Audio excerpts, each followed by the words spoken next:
Hello and welcome back to another edition of News Project Live on GNAT-TV's Facebook page. I'm Andrew McKeever, the news director at GNAT-TV's News Project. It's a pleasure to be with you today on Friday, January 7th for the first edition of our program this year. So happy New Year, everybody. I hope your New Year is getting off to a nice start. And this week, we'll start up in Montpelier, where on Tuesday, January 4th, the legislature met briefly to open a new session in what's shaping up as an already interesting election year session between Senator Pat Leahy announcing his retirement from the Senate after about 50 years or so in the U.S. Senate. Peter Welch, Vermont's lone congressman, has announced that he's going to run to succeed Mr. Leahy in that seat.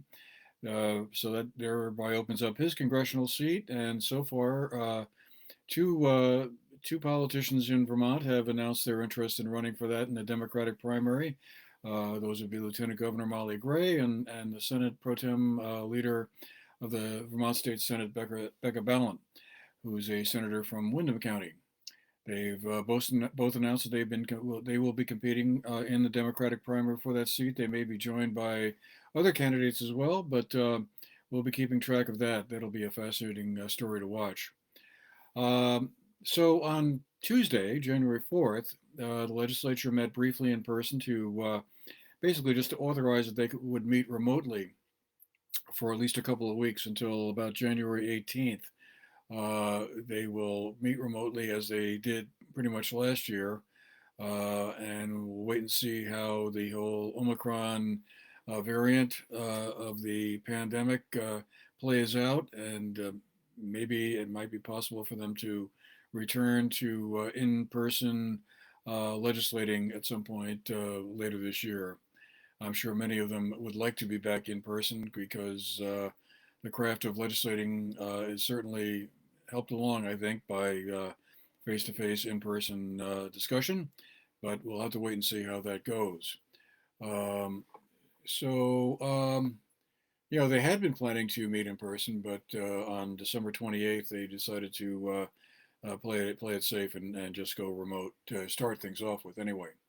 So then, the following day, on Wednesday, January 5th, Governor Phil Scott gave the annual State of the State message, and in it, he emphasized workforce development, not only about attracting new Vermonters to come to the state, but to bring more people into the workforce to fill some of the thousands of job openings that are around the state, particularly in the areas of technical and trades education. He felt that there was a need to interest more Vermont's younger folks into trades like electricians, carpenters, plumbers, that sort of thing, and is hoping to see some legislative action along that line. I assume come this year. Housing, childcare, tax cuts, infrastructure, the economy, and of course COVID were also part of the governor's address, which sort of sets the stage for what some of the leading legislative priorities might be for the coming session. There are likely to be several others: pension reform, environmental action, following the Climate Council's report that was issued on December 1st about how the state could go about meeting some of its environmental and energy goals. Uh, Clearly, that will be among them. Act 250 reform would be another. This coming Monday, we're going to host a discussion with a group of four of our area legislators for discussion about legislative priorities for the coming year, what they think ought to be at the top of the list. So we'll be posting that to our website, gnat-tv.org. You'll be able to watch that at some point next week. And while I'm thinking about it, also I just wanted to mention that you can go to our comments section here on the Facebook page and get links to more information about some of the stories we're discussing, if you'd like to kind of do a little follow up. So turning to COVID, which the governor also talked about a little bit. He, of course, had gone through some back and forth with some of the legislators before the end of last year about a statewide mask mandate in indoor places, but that might be another subject that we may be hearing more about, particularly as the COVID numbers began to explode this week. Let's see, on Tuesday, the health department reported over 1,700 new COVID-19 cases, which broke a record that had just been set a few days before that. Um, and then the following day, this would be on Wednesday, reported on Thursday, the Department of Health reported 2,188 new cases of COVID-19, which of course set a record there, and just continues a very steep upgrade in the number of cases that we're seeing with the Omicron variant kicking in. The state is now averaging more than 1,000 cases a day, compared to around 400 or so even as recently as Christmas. So we will have to wait and see how that goes. Certainly was not what we were all hoping to see by this point in the year. Anyway, turning to more of the local scene here, even though COVID may also impact to some degree March town meeting. Many of you remember last year, many of the town meetings were either held remotely or postponed until May or June, so they could be held outdoors under what presumably would have been warmer weather. So we're starting to see some of the select boards locally begin to put the finishing touches on the budgets that they'll be submitting to voters, and other articles that will be going on town warnings. This past Monday in Arlington, the select board looked over a $1.9 million budget proposal that would raise property taxes in Arlington by about a little over 5%, would increase the overall spending by a little under $100,000. Health insurance costs, employee pensions, park department staffing are some of the drivers of the increase that the Arlington Select Board is working with. They've also formed a wastewater committee, which will study whether the town needs to build a new treatment facility or can use some of the excess capacity of a treatment plant that also is serving currently the Arlington Memorial High School. Meanwhile, up in Manchester on Tuesday, January 4th, the select board met there. They heard a presentation by an attorney who is an advocate or representing cannabis or wannabe cannabis sellers, and made an argument that the town should consider putting an article on its warning to allow it to opt in to being a town where cannabis sellers could open up.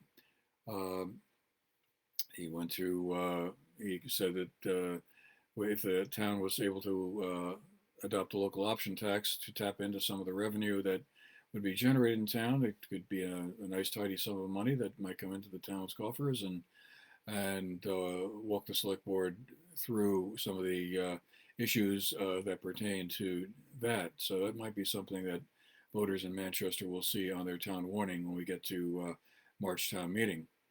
The select board also discussed a rather extensive sewer line project that's been discussed for a while, but they're trying to put the finishing touches on that. That is also estimated at about 1.9 million. It would be built in 3 phases. It would start from Cemetery Avenue and Main Street, or Route 7A, by the corner there by the Manchester Community Library, and head up the street.